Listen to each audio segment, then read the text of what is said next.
Hi friends, welcome to our channel. இன்னைக்கு நல்ல சாஃப்ட்டான அப்பம் எப்படி செய்யலாம்னு பார்க்கலாம். இதுக்கு நம்ம கோதுமை மாவும் வாழைப்பழமும் mix பண்ணி சோடாலாம் சேர்க்காம நல்ல சாஃப்ட்டா நல்ல டேஸ்டா எப்படி செய்யறதுன்னு இந்த வீடியோல பார்க்க போறோம். இதே போல நீங்களும் கண்டிப்பா ட்ரை பண்ணி பாருங்க. இப்போ ஒரு மிக்ஸி ஜார்ல ஒரு வாழைப்பழம் கட் பண்ணி சேர்த்திருக்கேன். நல்ல பெரிய பழமா ஒன்னு எடுத்துக்கோங்க. இது கூட 1/2 கப் அளவுக்கு வெல்ல தூள் சேர்த்துக்கலாம். இது ரெண்டையும் நல்லா நைஸா அரைச்சு எடுத்துக்கலாம். இப்போ நல்லா நைஸா அரைச்சு எடுத்தாச்சு. அடுத்து ஒரு மிக்சிங் பவுல்ல 1 கப் அளவுக்கு கோதுமை மாவு சேர்த்துக்கோங்க.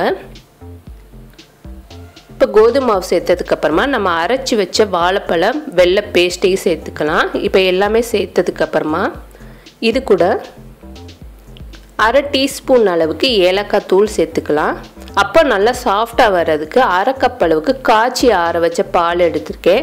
அதை கொஞ்சம் கொஞ்சமா சேர்த்து நல்லா மிக்ஸ் பண்ணிக்கிற போறோம். எந்த ஒரு கட்டியும் இல்லாம நல்லா கலந்துக்கோங்க. ஏற்கனவே நம்ம அப்பம் போட்டுருந்தோம். அந்த வீடியோல நிறைய பேர் வாழைப்பழம் சேர்த்து செய்யலாம்னு போட்டுருந்தீங்க. அதே போல கோதுமை மாவு யூஸ் பண்ணி செய்யலாமான்னு கேட்டிருந்தீங்க. இன்னைக்கு நம்ம ரெண்டையும் மிக்ஸ் பண்ணி நல்ல சாஃப்டான அப்பம் தான் செஞ்சிட்டு இருக்கோம். இதே போல நீங்களும் கண்டிப்பா ட்ரை பண்ணி பாருங்க. இது கூட இன்னும் ஒரு 1/2 கப் அளவுக்கு தண்ணி சேர்த்துக்கலாம். நான் மொத்தம் 1/2 கப் பால் 1/2 கப் தண்ணி மொத்தம் 1 கப் மாவுக்கு 1 கப் அளவுக்கு பாலும் தண்ணியும் மிக்ஸ் பண்ணி சேர்த்துருக்கேன். இது ரெண்டுமே கரெக்டான பதமா இருக்கும். இப்போ நல்லா கட்டி இல்லாம கலந்ததுக்கு அப்புறமா இதை மூடி போட்டு ஒரு 15 நிமிஷம் ஊற வச்சிடலாம். இப்போ பாத்தீங்கன்னா ஒரு 15 நிமிஷம் நல்லா ஊறி இருக்கு. அடுத்து ஒரு கடாயில தேவையான அளவுக்கு ஆயில் ஊற்றி நல்லா ஹீட் பண்ணியிருக்கேன்.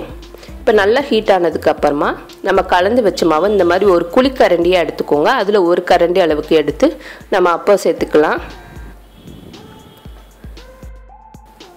இப்போ ஊத்துனதுக்கு அப்புறமா இந்த மாதிரி ஆயிலை கொஞ்சம் மேலாப்ல ஸ்ப்ரெட் பண்ணி விட்டுருங்க. நல்லா உப்பி வரும்.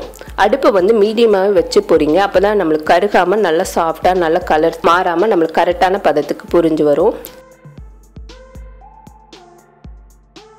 இப்போ ஒரு சைடு வந்ததுக்கு அப்புறமா திரி போட்டுக்கலாம். இதே மாதிரி நம்ம எல்லாத்தையும் பொரிச்சு எடுத்துக்கிற போறோம்.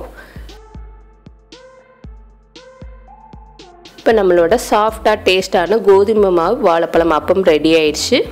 இதே போல நீங்களும் கண்டிப்பா ட்ரை பண்ணி பாருங்க. இந்த வீடியோ உங்களுக்கு பிடிச்சிருந்துச்சுன்னா லைக் பண்ணுங்க, ஷேர் பண்ணுங்க, மறக்காம நம்மளோட சேனலுக்கு சப்ஸ்கிரைப் பண்ணுங்க. Thank you.